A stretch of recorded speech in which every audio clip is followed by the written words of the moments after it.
నమస్తే, welcome to reflection Bharat. నేను మీ అమోఘ్ దేశపతి.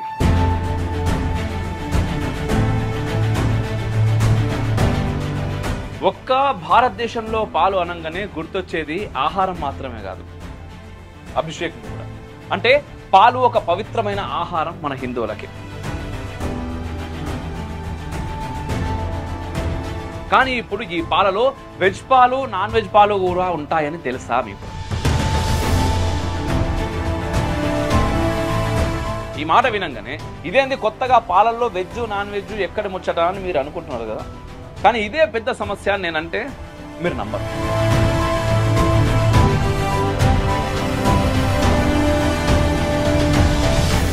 అట్లనే పూర్తి వీడియో చూసినాక నా మాటలు మీరు ఒప్పుకుంటున్నారా లేదా, ఒప్పుకోకుండా ఉండరు అని నేను అనుకోను. ఒకవేళ ఉంటే కామెంట్ రూపంలో తెలియజేయండి.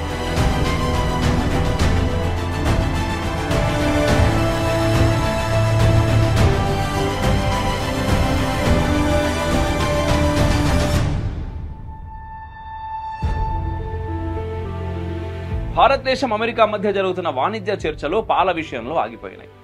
ఈ కారణంగానే ట్రంప్ భారత్ నుండి వచ్చే సరుకుల మీద 50% టారిఫ్ వేసిండు. ఈ విషయం తెలిసిన సాధారణ ప్రజలు ఆశ్చర్యపోతున్నారు, అరే పాలు నాన్ వెజ్ ఎట్లయితే అని. అయితే ఫస్ట్ అసలు ఏం జరుగుతున్నదో చెప్తా. ట్రంప్ అన్ని దేశాలతో వాణిజ్య ఒప్పందాలు కుదుర్చుకుంటాడు, టారిఫ్ విధిస్తుంటాడు, ఒక రకంగా బెదిరిస్తూ ఉంటాడు, ఒక్క చోట ఉండడు, ఒక మాట మీద ఉండడు. ఈ విషయం అందరికీ తెలిసిందే. ఆయన చెప్పేది ఏంటంటే అమెరికా వస్తువులు ఇతర దేశాలు కొనడం లేదు, కానీ వారి వస్తువులను అమెరికాలో అమ్ముతా ఉన్నారు, అందుకే నేను టారిఫ్ వేస్తున్నా అని. భారత్తో కూడా ట్రేడ్ డీల్ జరుగుతున్నది, కానీ ఒకే ఒక అంశం దగ్గర ఆగిపోయింది, అదే పాలు. ప్రపంచంలో ఎక్కువ పాలు ఉత్పత్తి అయ్యేది భారతదేశంలోనే, ఎక్కువ పాలు తాగేది కూడా మన దేశంలోనే. కాబట్టి ఇక్కడ భారత్ పాల మార్కెట్ చాలా పెద్దది. పాపం అమెరికా తన పాలను భారతదేశంలో అమ్మాలని కోరుకుంటున్నది, కానీ భారత్ ఏమంటున్నదంటే ఇక్కడికి వచ్చే పాలు శాకాహారమే కావాలి, సో మీరు దానికి సంబంధించిన సర్టిఫికేట్ ఇవ్వాలి అని. ఎందుకంటే భారత్లో పాలు ఎల్లప్పుడూ వెజ్గా భావిస్తారు. మన ఆవుల పాలు ఇక్కడ సనాతన ధర్మంలో భాగంగా పూజల్లో, ప్రసాదాలలో, అభిషేకంలో ఉపయోగిస్తాం, కాబట్టి అవి నాన్ వెజ్ కాకూడదు అని. మరి ఇక్కడ అమెరికా పాలు మాత్రం నాన్ వెజ్ ఎట్లా అవుతున్నాయి? ఈ మాత్రం దానికి అమెరికా సర్టిఫికేట్ ఇచ్చేస్తే సరిపోతుంది కదా అనిపిస్తుంది కదా. కానీ అమెరికా మాత్రం దీనికి నో అంటున్నది. మేము అటువంటి సర్టిఫికేట్ ఇయ్యం, మా పాలను యథావిధిగా అనుమతించాలి అని అంటున్నది. అంటే ఇక్కడ ఏదో తిరకాసు ఉందని మీకు కూడా అర్థమవుతున్నది కదా, లేకుంటే ధైర్యంగా అనగానే ఇస్తుండే కదా, ఇస్తలేదు మరి. కానీ ఈ విషయం మీద భారత్ మాత్రం గట్టిగా నిలబడ్డది. మిగతా వాటిలో మేము రాజీ పడతాం, కానీ పాల విషయంలో మాత్రం నాన్ వెజ్ కావద్దు అని. అసలు అమెరికాలో పాలు నాన్ వెజ్ ఏంది, ఎట్లా, దాని గురించి కూడా మనం మాట్లాడదాం. అవును, అక్కడ పాలు నాన్ వెజ్ ఎట్లా అంటే అమెరికాలో ఆవులకు కానీ గేదెలకు కానీ పాలను ఎక్కువ ఇవ్వడానికి ప్రత్యేకమైన ఆహారం ఇస్తూ ఉంటారు. ఆ ఆహారంలో మాంసం సంబంధిత పదార్థాలు కలిపి దానాగా ఇస్తారు. ఎట్లా అంటారా, పందులను కత్తిరించినప్పుడు వచ్చే రక్తాన్ని ఎండబెట్టి పొడిగా బ్లడ్ మీల్ తయారు చేసి అది ఆవుల ఆహారంలో కలుపుతారు.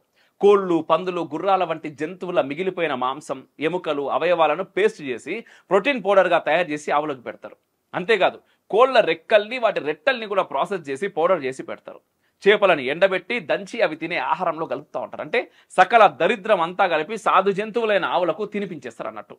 పాపం ఈ సంగతి ఏది వాటికి తెలియదు, తెలిసే అవకాశం కూడా లేదు. అవన్నీ సప్లిమెంట్స్ రూపంలో ఉన్నందున ఆవు వాటిని గుర్తించలేక తింటా ఉన్నది. దీనివల్ల పాలు ఎక్కువ వస్తాయి. ఇప్పుడు మీరు చెప్పుర్రి, భారత ప్రజల దృష్టిలో ఈ పాలు నాన్ వెజ్ అయితే కదా. పాలంటే మనకు బలవర్ధకమైన ఆహారమే కాదు, భగవంతుడి ప్రసాదం కూడా. కానీ వాళ్ళకి కేవలం జిమ్ ప్రోటీన్ షేక్. అంతేకాదు గతంలో అమెరికాలో ఆవుల మాంసం ఆవులకే తినిపించేటోళ్ళు. దాని ఫలితంగా వాటికి మ్యాడ్ కౌ డిసీజ్ కూడా వచ్చింది.